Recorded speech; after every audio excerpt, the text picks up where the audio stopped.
Should Kyle Larson get a playoff waiver for missing the Coke 600 and instead racing in the Indy 500? There's been a lot, I'd say actually the majority of people saying yes, he should get a waiver. This is not a debate. While others say no, and not just to be a detracting opinion, but rather to say that there needs to be a line. So what is it? Because I do actually think that there's good arguments on both sides, and I do think that people are overlooking the other side a little bit too much. I have my side, I will say that at the end of the video, but for now I do want to look at both opinions. Starting with yes, he should get a waiver. This is, I think, what is going to happen. I think that Kyle Larson overall has made something out of the double, even though it didn't really happen. That is a huge boom for both IndyCar and NASCAR alike. And I think that just the optics alone would be bad for NASCAR, and that's why I think that they are just going to give him the waiver without a second guess. But there are some other reasons for this. NASCAR has seen the rule over the years change. At first, it was more of a way to compel drivers to compete in all regular season races. It'd really suck if, say, Dale Earnhardt Jr. in 2014 won the Daytona 500 and just decided to take a bunch of races off that he wasn't good in because, well, he's in the chase, and there was really no reward for running well during the season. And initially, it was worded to also help drivers who missed races due to injury. Think Kyle Busch in 2015. I think for this reason, a lot of people have kind of construed the rule as being an only for injury kind of thing. But over the last couple years, I think that NASCAR has made it a gray area on purpose to encapsulate more reasons and also help them when it comes to storyline. So you can't have your popular drivers missing the playoffs, say because they have a snowboarding accident like Chase Elliott did last year. While he didn't make the playoffs, he was still in contention through the season, and it was one of the biggest storylines of the 2023 season. And even looking back to a story connected to Larson for a bad reason on his part, when Matt Kenseth took over the 42 after the COVID break and Larson's indefinite suspension in 2020, he was given a playoff waiver. Why? He didn't intend to run all the races. It was pretty clear he was all but retired heading into the 2020 season, but it would be a good storyline if Matt Kenseth came back after basically being shoved out of the sport for younger drivers to not only maybe win, but then also compete for a second championship. Ultimately, it didn't happen, but NASCAR, I think because of this, wants to leave itself open to the possibility of more storylines. That's just the business they're in. I think for those reasons and the fact that they basically hand them out like candy anymore, I think that Larson could get a waiver for these reasons, and this is a pretty strong argument based on precedent. Now, on the detracting side, no, he shouldn't get a waiver. He willingly chose to stay in Indianapolis for an IndyCar race over Charlotte for the NASCAR race, which, as Jordan Bianchi has said, is his full-time job. And a lot of people are arguing that, yeah, the Indy 500 is a huge event, probably the biggest race in the world by most people's account. But you also are a NASCAR driver running for a NASCAR championship leading the points. He chose to miss the race. He chose IndyCar over NASCAR. He was forced, yes, by the weather, but he was not forced by some unforeseen factor to be out. They knew the weather was an issue and they chose anyway. Rick Hendrick and Kyle Larson alike chose something over their job at NASCAR. And that's, I think, a strong opinion in a different era.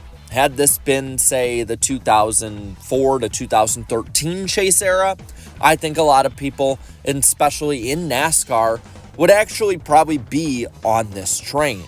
And I think if it was pre-chase era, I also think you're looking at maybe the rule not even being a factor, but people wondering more and more why somebody in a full season points format would choose to basically skip a race while competing for a championship.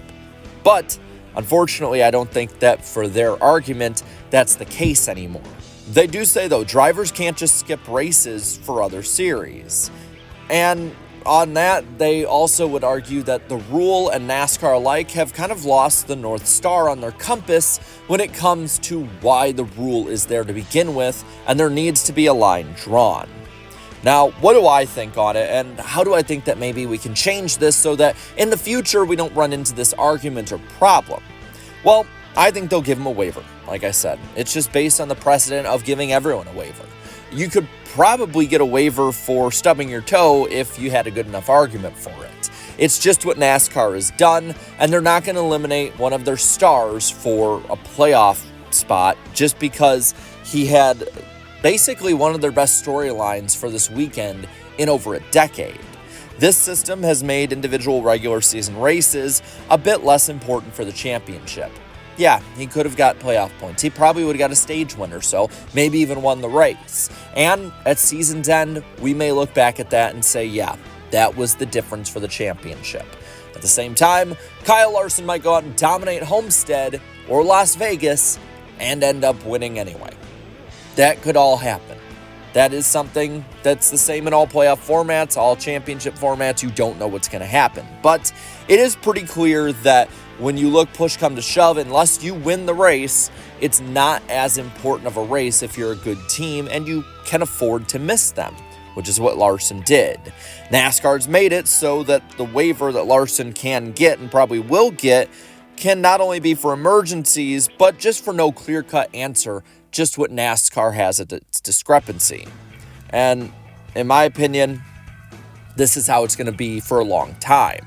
And it's going to probably anger fans for a long time for different storylines. Say, like the Kyle Busch 2015 championship, which many people to this day still argue about. So how do I think the rules should be? Because I do think there's ways that NASCAR can iron it out while still at least leaving some wiggle room for moments like this, as well as for emergencies. And I think the current rule should be abolished and maybe rewritten if we have to. Straight up waivers should only be for injuries, emergencies, and maybe moments like this and in its vein, when there's just so many different circumstances going against Larson or a driver that might try what Larson's doing that it's just impossible to get to the track in time.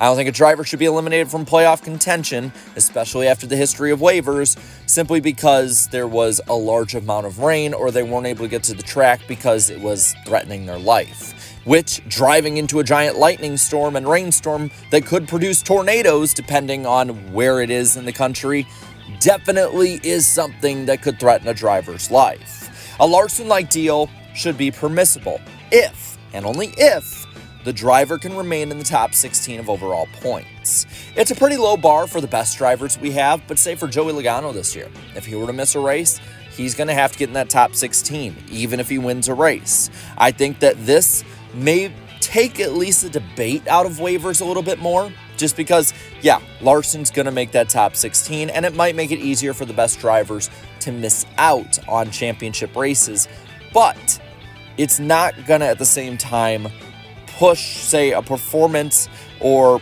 points in some way completely out of the equation. You need to perform well enough to make the playoffs if there was only one winner in the season and 15 guys made it on points.